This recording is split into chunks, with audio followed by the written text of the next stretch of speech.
Muzaffarpur police और अपराधियों के बीच एक बार फिर मुठभेड़ हो गई है, जिसमें कुख्यात अपराधी रिपू झा उर्फ अनुपम झा के पैर में 2 गोली लगी है। इलाज के लिए उसे एसकेएमसीएच में भर्ती कराया गया है।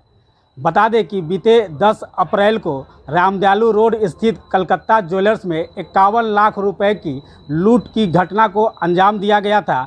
पुलिस इस मामले को लेकर तफ्तीश कर रही थी। इसी दौरान पुलिस को सूचना मिली कि जम्मू में इस घटना का मुख्य आरोपी छिपा हुआ है।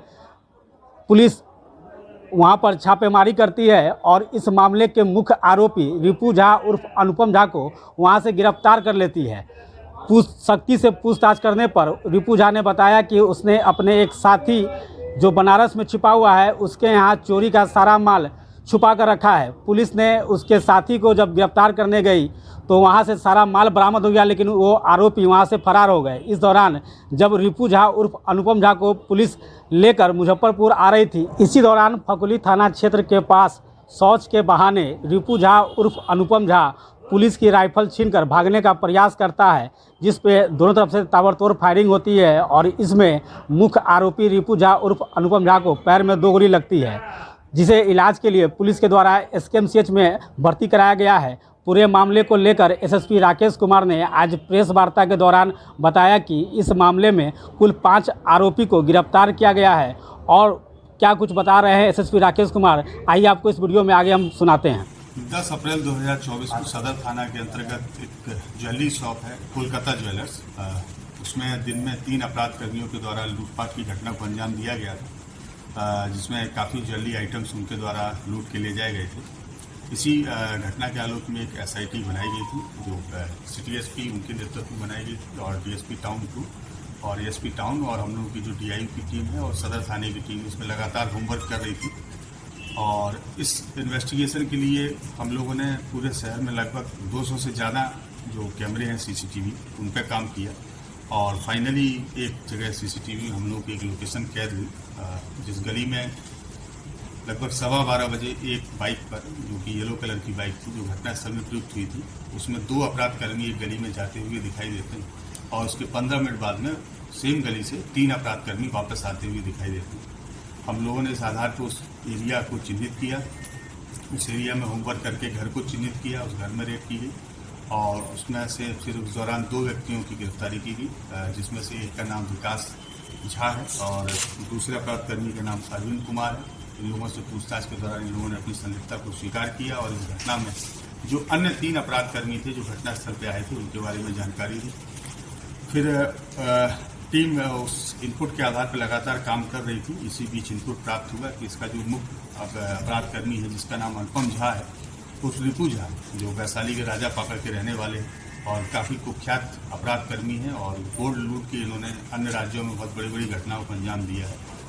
उनकी लोकेशन जम्मू कश्मीर में कटरा के आसपास है। टीम वहाँ गई, कटरा के पास से इनको डिटेन किया गया और पूछताछ के लिए वहाँ से लाया गया। रास्ते में इनसे इंटरोगेशन हुआ, इन्होंने अपना अपराध स्वीकारा और बताया कि जो अन्य साथी हैं वो वाराणसी में हैं, और जो भी लूटे हुए ज्वेलरी आइटम्स वो वाराणसी में रखे हुए हैं। टीम ने बनारस में रेड की, लेकिन जो उनके 2 अन्य साथी थे वो तो भागने में सफल रहे, लेकिन एक ज्वेलर है जिन्होंने इस माल को परचेज किया था, उनकी भी गिरफ्तारी की गई, जिसका नाम मनीष सेठ है। इसके अलावा एक जय हिंद मौर्य नामक एक अपराधकर्मी है, जो उत्तर प्रदेश जौनपुर के रहने वाले हैं। वो बिचौलिए की भूमिका में थे, और उन्हें क्या ही एक वहाँ पे फार्म हाउस है जिसमें बैठ के इस पूरी योजना को अंजाम दिया गया था। इस प्रकार से इस पूरी घटनाक्रम में अभी तक हम लोगों ने 5 लोगों की गिरफ्तारी की है, और जो लूटा हुआ ज्वेलरी आइटम था उसमें से लगभग 1 केजी चांदी और 15 ग्राम गोल्ड है, उसको हम लोगों ने रिकवर किया है।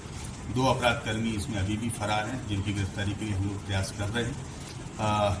कल देर रात्रि में इन सारे अपराधकर्मियों को जिला लाया जा रहा था बनारस से, तो उसी क्रम में आज सुबह 4 बजे जो मुख्य अपराधकर्मी अनुपम झा, इन्होंने 4 बजे शौच के बहाने से गाड़ी से उतरे, और हम लोगों के पुलिस पदाधिकारी उनके बगल में खड़े थे। उनके द्वारा पुलिस पदाधिकारी को धक्का दिया गया, और धक्का दे के ज़मीन में जब वो गिर गए तो उनका पिस्टल निकाल के पुलिस के ऊपर फायरिंग करते हुए भागने की कोशिश करने लगे।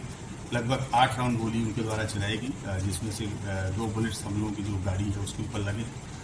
पुलिस के द्वारा भी आत्मरक्षा नियंत्रित फायरिंग की गई चेतावनी देकर, जिसमें से 2 गोली अपराधकर्मी अनुपम झा के पैर में लगी हैं, वो भी इलाजरत हुई। जम्मू कश्मीर से कहीं और भागने के प्रयास नहीं, जम्मू कश्मीर वो एक्चुअली गए थे धार्मिक प्रयोजन से, धार्मिक उद्देश्य से वहाँ दर्शन करने गए थे माता वैष्णो देवी के, और जब वहाँ से वो नीचे उतर रहे थे उस समय पुलिस के द्वारा इनको डिटेन किया गया है और इस टीम ने बहुत अच्छा कार्य किया है और बड़ा सराहनीय कार्य किया है। कुख्यात अपराधकर्मी की गिरफ्तारी भी की है। ये अपराधकर्मी अभी छत्तीसगढ़ में दुर्ग में वांटेड हैं।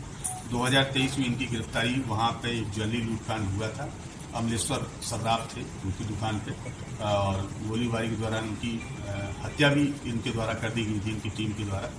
और जब इनकी गिरफ्तारी की गई तो ये हॉस्पिटल में एडमिट हो गए बहाना बना के, और हॉस्पिटल में इनके सहयोगी लोग आए जिनके द्वारा वहाँ फायरिंग की गई और हॉस्पिटल के कर्मियों को और वहाँ के पुलिसकर्मी जो ड्यूटी पर थे उनको बंधक बना के एक कमरे में बंद कर दिया गया और इनको लेकर भागने में वो लोग सफल हो गए। तो जो दुर्ग की टीम है वो भी शीघ्र यहाँ पहुँच रही है और जो केस में वांटेड है उसमें वो लोग इनको रिमांड करेंगे। लगातार अपराधियों को पैर में गोली मारी जा रही है। देखिए, अपराधी अगर भागता है या और जब भागने के क्रम में पुलिस के ऊपर फायरिंग करता है तो पुलिस आत्मनियंत्रित आत्मरक्षा गोली चलाती है और हम लोगों को ट्रेनिंग इस चीज़ की दी जाती है कि अगर जब भी कभी फायरिंग करनी है तो वैसे पार्ट पे की जाए जिससे कम से कम इंजरी हो, और इसीलिए पैर को ही टारगेट किया जाता है। इन लोगों का लोकल कनेक्शन भी है क्या? हाँ, लोकल कनेक्शन है इसमें, क्योंकि ये जो मुख्य अपराधकर्मी है ये लोग तो बगल के ही जिले का रहने वाला है और इनके एक रिलेटिव हैं जिनका नाम विकास झा है। ये यहाँ कुर्दी में रहते हैं और विकास झा ने ही इनको जो मकान यहाँ पे है वो उपलब्ध कराया था। इसमें एक अरविंद नामक व्यक्ति भी है जिसका पहले गिरफ्तारी की गई है।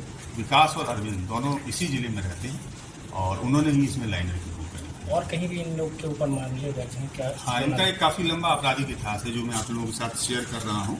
इनके ऊपर टोटल 7 केस है, जिसमें से एक केस जो सदर थाने में लूटपाट हुई थी वो है, और इसके अलावा बाकी केस जो है वो छत्तीसगढ़ में रायपुर जिले में है और दुर्ग जिले में है। रायपुर में भी एक बार जब इनको एक केस के लिए पेशी के लिए ले जाया जा रहा था कोर्ट में, तो वहाँ भी ये न्यायालय से भागने में सफल हुए और ये टीम ने काफ़ी अच्छा कार्य किया है। इसलिए टीम को आप लोगों के समक्ष ही 21,000 रुपये से मैं पुरस्कृत भी कर रहा हूँ।